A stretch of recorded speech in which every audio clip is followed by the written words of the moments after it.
કાયદાથી વિદ્યાર્થીઓને ડરવાની જરૂર છે? તો ચાલો સોશિયલ મીડિયા દ્વારા ફેક્ટ ચેક કરીએ અને સત્યની જાણ કરીએ. અફવા: આ કાયદો માત્ર કાગળ પર જ રહેશે. રિયાલિટી: બિલકુલ નહીં. અગાઉ આ જેલ 3 થી 5 વર્ષની હતી, જેને વધારીને 5 થી 10 વર્ષની કરી દેવામાં આવી છે.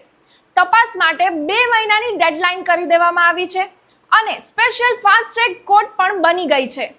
અફવા: જો ગેરરીતિ થઈ તો વિદ્યાર્થીઓને જેલ થશે. રિયાલિટી: ના. આ કાયદામાં સ્પષ્ટ લખેલું છે કે વિદ્યાર્થીઓને આ દંડાત્મક જોગવાઈઓમાંથી મુક્ત કરવામાં આવ્યા છે.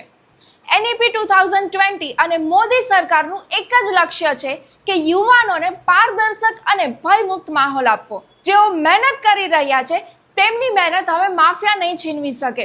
મોદીજીની આ ગેરંટી આપણી એક્ઝામ સિસ્ટમને સંપૂર્ણપણે ક્લીન બનાવશે. તમારું આ કાયદા વિશે શું કહેવું છે? કમેન્ટ કરીને જણાવજો.